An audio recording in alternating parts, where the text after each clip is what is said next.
और एक और बड़ा ज़बरदस्त वाक़या मैं चाहता हूँ आपको सुनाया जाए। सलमान अल फ़ारसी जो थे, वो आपको पता है ना, उन्होंने इस्लाम कबूल किया था 70 साल की उम्र में, और बड़ी उनकी हैरान कुन स्टोरी है। यानी देखें अल्लाह के प्लान्स कैसे होते हैं। हम तो सोच भी नहीं सकते एक इंसान जो है वो एज ए स्लेव बिक जाए एक मार्केट में। ये एज ए स्लेव बिक गए थे ना, और कई साल ये मदीना में रहे उस नबी के इंतज़ार में, सच्चे नबी के। इनकी स्टोरी ये है कि he was the son of a priest in Iran. ये पादरी के बेटे थे, सलमान अल फ़ारसी। और इनका बाप जो था, इसकी जिम्मेदारी थी कि वो एक फ़ायर को लिट करता था और 24 घंटे इंश्योर करता था फायर जलती रहे।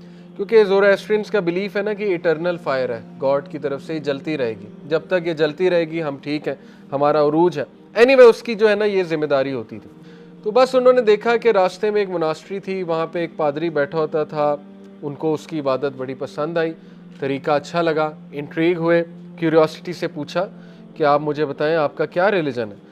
तो पादरी ने जो है वो क्रिश्चियनिटी, लेकिन ऑथेंटिक क्रिश्चियनिटी, यानी कि जो हज़रत ईसा के पैगामात थे वो बताना शुरू की सलमान अल फ़ारसी को। सलमान अल फ़ारसी जो है उनको एहसास हो गया कि बुत परस्ती गलत है, और उन्होंने उस पादरी की बात मानते हुए क्रिश्चियनिटी को सीक्रेटली कबूल कर लिया।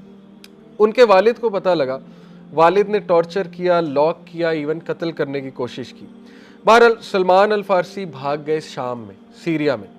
सीरिया में जब वो गए, सीरिया आपको पता है लैंड ऑफ क्रिश्चियनिटी था, और उस दौर में क्रिश्चियंस मौजूद थे ऐसे, जैसे वर्का बिन नौफल जो है, पता है ना आपको, वो भी ऑथेंटिक वो हज़रत ईसा की फॉलोइंग पे थे, इब्राहिमिक रिलीजन पे थे, वर्का बिन नौफल।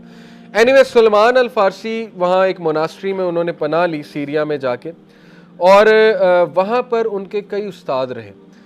एक उस्ताद मर जाता था तो दूसरा, दूसरा मर जाता तीसरा। वो उन्हें जाने से पहले कहता था कि इनके साथ जुड़े रहो। अब जो उनका चौथा जो था ना उस्ताद, फोर्थ मॉन्क जो था, he was about to die, और मरने से पहले उसने बताया सलमान अल फ़ारसी को कि my companions who sent you eventually over to me, I don't know anyone remaining upon our understanding of Christianity, but you are in a special time when the chosen messiah is upon us. उसने कहा कि मेरे बाद अब शायद उस understanding पे कोई ना हो, लेकिन तुम हो, और तुम्हें मैं उस चोजन मसाया के साइंस बताता हूँ। तो 3 साइंस उस पादरी ने बताए। उन्होंने पूछा क्या है, तो पादरी ने 3 साइंस बताए। Number 1, he shall appear in the land full of dates. वो ऐसे इलाके में आएगा जहाँ खजूरें बहुत ज़्यादा हैं। Number 2, he shall have a physical mark on his back which is the seal of the prophecy. Number 3, he will accept gifts but never charity. वो गिफ्ट्स कबूल करेगा लेकिन सदका और खैरात कभी कबूल नहीं करेगा। अब यहाँ पे सलमान अल फ़ारसी को 50 साल के थे। उसके बाद क्या हुआ कि इन्होंने पूछा कि what is the land most known for producing dates, और द आंसर इज़ खैबर या यसरब। यसरब मदीना का इलाका है। So he is told that there are Arab caravans that go there. तो वो उन्होंने क्या किया, एक अरब कारवान से रिक्वेस्ट की मुझे ले जाओ। अरब कारवान ने देखा अच्छा खासा बंदा है, तो वो उस टाइम पे स्लेव, आपको पता है मार्केट थी, उन्होंने कैप्चर किया, कैप्चर करके एज ए स्लेव बेच दिया जुल्म करके। 20 साल स्लेव रहे। अब देखें यहाँ पे कोई और होता, वो अपनी किस्मत को ही रोता रहता। लेकिन उनका पर्पस देखें ना, अल्लाह ने जब किसी का इस्तेमाल करना है, सलमान अल फ़ारसी की मिसाल अल्लाह ने देनी थी। आज हमारे लिए वो मिसाल है, हम मिसालें देते हैं उनकी। लेकिन ये कि 20 साल स्लेवरी में गुजारी उन्होंने, तो वो कितना एक कह लें टॉर्चरस टाइम होगा। लेकिन नहीं, उन्हें पता था मेरा मकसद है ये, उन्हें समझ आ गई थी। वो कहते हैं ना कि ग्रीफ की 7 स्टेजेस हैं। 7th स्टेज होती है एक्सेप्टेंस, बंदा कबूल कर लेता कि ये in the grand scheme of universe मेरा कोई तो मकसद है ना। तो अल्हम्दुलिल्लाह अल्लाह का शुक्र करना चाहिए, लेकिन ये कि आसानी की दुआ करें। तो बहरहाल 20 साल वो स्लेव रहे, और 70 साल बाद उन्हें, 70 साल के जब वो थे, ख़बरें आना शुरू हुई कि एक नबी आ गया, एक नबी आ गया, और वो हिजरत करके आ रहे हैं वगैरह वगैरह। तो वो इतना एक्साइटेड हुए क्योंकि उनका मकसद पूरा हो गया। उनके टीचर ने कहा था कि तुम उसका बस अब वेट करो।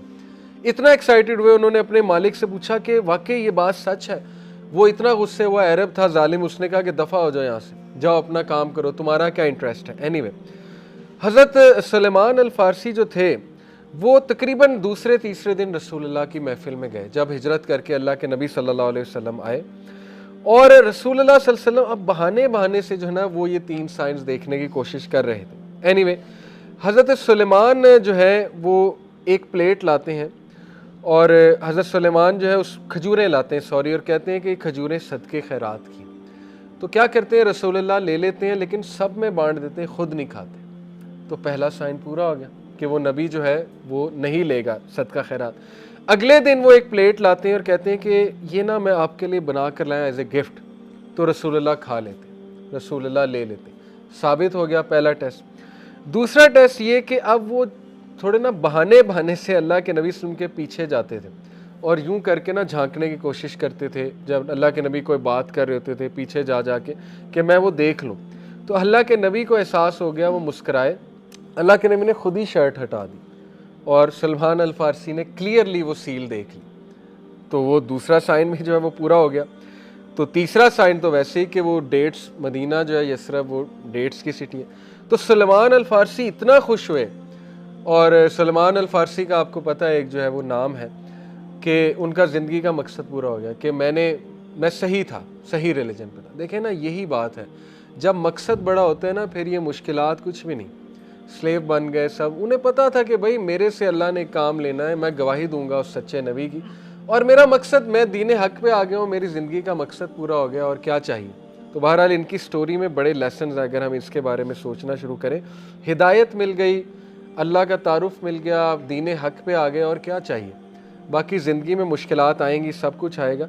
तो बहरहाल एनीवे इनकी स्टोरी से भी पता लगता है कि क्रिश्चियन उस टाइम पे बड़े कम थे जो दीन हक पे थे।